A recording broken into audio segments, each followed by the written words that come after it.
Hello， 大家好，我係馬田啊。咁睇到我身後嘅背景板就知道我哋又嚟到我哋嘅神灣遠洋繁花里啦。近期呢係因為佢呢度開咗一個新鮮嘅超市，可以見到嗱1萬方嘅新鮮超市啦，裏邊都係基本嘅吃喝玩樂都滿足到我哋嘅業主朋友嚟嘅啦。所以呢加埋佢依家又加推咗新嘅棟數樓王，即係55棟。跟住嘅話呢，依家54棟嘅話呢個景觀又非常之開揚喎，可以見到我哋嘅西江江景嘅價錢呢7400到8500一平方，跟住送埋一個產權車位，如果加1萬蚊嘅話呢。跟住呢，如果係成交咗嘅業主嘅話，我哋嘅一個新鮮超市呢，發展商都送一個1萬嘅購物嘅一個額度啦。係啦，依家事不宜遲，就同大家上去睇下佢究竟咩料到。哇！真係忍唔住帶大家睇呢個 view 先啊！此時此刻呢，睇到呢個西江江景同埋山景，諗到嗰首出名嘅古詩。如果係有夕陽嘅話呢，即係秋水共長天一色啊！你睇下呢個山水有相逢，真係呢非常之靚啊個景，而且係冇遮擋，完全見到成個西江，下邊就係田園同埋魚塘景嚟㗎啦。住喺度呢真係好寫意，中意安靜同埋不想度假嘅朋友呢，一定要睇清楚呢條視頻啦。嗱，繁花里之前介紹過啦，咁今期頭先開頭都講咗，呢個係54棟，真係樓王單位。咁之前嗰啲主要係睇內園景嚟嘅，咁今期嘅話呢，我就帶大家逐個戶型同介紹翻我哋嘅繁花里54棟，而且每個戶型呢，佢都有個咁嘅江景嘅。首先啦，呢個戶型我都好中意，點解呢？3.8米嘅開間，因為呢54棟呢個係89方嘅，雖然佢係3房2廳優惠，但係佢嘅廳呢3.8米都夠細大㗎啦。餐客廳一睇，傳統嘅樹廳啦，咁然之後呢入門口佢預留咗呢個鞋櫃位俾你，其實呢都夠細大、夠細用㗎啦。呢個又係小米嘅牌子喎，又幾高卡士下嘅。呢排小米喺國內風頭火勢啦，係啦。咁睇下廚房嘅位置呢。89平方嚟講，我覺得都幾實用㗎啦， U 字型嘅。咁然之後預留雙開門嘅雪櫃位喺度，呢度又係新熟分區，煮嘢呢同埋洗切都係一體化，方便晒嘅。有埋明窗嘅，好緊要嚇。咁我見到我哋啲燈啊，我哋嘅一個抽油煙機啦、櫥櫃啊、呢個燃氣爐啦，都係高標嚟嘅，而且都係方太嘅牌子。呢啲推拉門呢，亦都係幫你做埋嘅，交樓嗰陣時都係高標。當然嗰個空調就冇嘅，係啦。咁休息區呢，其實就做得啱啱好規範啲，唔大唔細，即係啱啱夠細用嗰啲啊。你去睇下洗手間嘅話，呢個推拉門就冇嘅，但係嘅話呢都夠用㗎啦，有埋明窗嘅。然之後呢，你見到嘅鏡啊、花灑啊、馬桶嗰啲都係高標。睇下呢兩個戶型，我幾中意下嘅。點解呢？可以俾個鏡頭展示下。兩間房呢，89呢個戶型都係朝南西南見到江景嘅，呢度可以作為麻雀房啦，喺度或者客房又得嘅，因為佢嘅飄窗台又卜細，咁嘅實用面積又更加大咗啦。然之後呢，又係可以見到我哋嘅西江景嘅。另一間房可以展示下，呢間房嘅話係送一半嘅面積嘅，咁可以見到我哋嘅園林景觀啦，可以作為一個衣帽間都冇問題。主人房呢都較細，但係呢個飄窗嘴就保留喺度，但係有成80 cm 咁大嘅啦，亦都係有翻咁樣嘅景觀嘅，間房都有景。就問你寫明嗱，唔知鏡頭前嘅朋友中唔中意啦呢個 view？ 咁之前睇開繁花里度主要係我哋嘅園林景啦，咁未買呢度嘅朋友或者話考慮入手真係有福啦。講緊如果係呢個單位先同大家分享下嚇。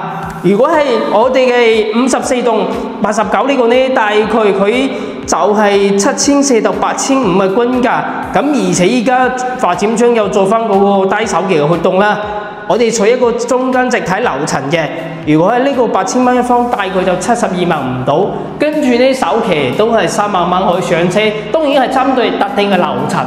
然之後嘅話呢，月供都係2800蚊，大概係咁樣。跟住我哋去睇下我哋隔離仲有一個加大版嘅，佢係 Max 版呢，就係我哋嘅100方嘅，多咗一個洗手間。同埋嗰個廳會闊啲，但係佢嘅一個格局呢，就中意翻啲住大屋嘅朋友呢，會更加之適合嘅。咁呢個係我哋100方嘅啦，可以見到佢個廳嘅話咧都係3.8米嘅虛間。咁其實嘅話咧，呢度就多咗一個洗手間，同埋佢話呢個臥室嘅話咧，就會大啲，主人房有間後間嘅。OK， 咁其他嘅範圍係大同小異嘅啦。陣間我哋展示下另一邊唔同嘅，可以俾個鏡頭展示下。客廳嘅虛間係一樣嘅，都係3.8米。呢度亦都係西南嘅，但係呢度個景觀咧更加之全面咯。如果係100方呢個嘅話，亦都係有山有水，風水寶地嚟嘅。呢個景咧，相信鏡頭前嘅朋友一定好中意嘅，因為我哋依家咧係4點鐘啦。咁嘅話咧，呢度有個稍微我個人認為係即係唔係話幾中意西斜嘅朋友，就可能話因為呢個方向係西南啊嘛，會經西斜咁樣。不過見仁見智啦，因為有啲人又中意曬陽光例如有啲潮汕人啊、福建嗰啲又中意潮西呢啲曬到啲陽光發財啊嘛，係咪先？我哋睇下佢嘅休息區嘅設計先。休息區嘅話咧，呢度就係做埋一個乾濕分離嘅洗手間嚟嘅，亦都係有明窗嘅。見到嘅我哋呢啲洗手櫃啊，呢啲亦都係膠標嚟嘅。見到所見即所得。跟住嘅話咧，呢間房就係送一半嘅，送一半嘅面積。係有個罅景嘅，罅景都係魚塘景，不過呢度就唔使過多展示啦。大概我哋瞄下個鏡頭咁樣，跟住咧可以睇下我哋第二間房。第二間房咧，佢呢度嘅飄窗就冇 book 晒，咁係會比頭先嗰間房大好多。而且呢邊2間房亦都係見到我哋一個魚塘景咧，同埋我哋嘅江景嘅，係非常之靚仔嘅。我哋睇下主人房咧，主人房係做咗一個透間嘅設計嘅。你睇下主人房都闊落好多嘅，而且見到嘅亦都係交樓標準。呢個主人房嘅話咧，book埋個飄窗位啦，哇！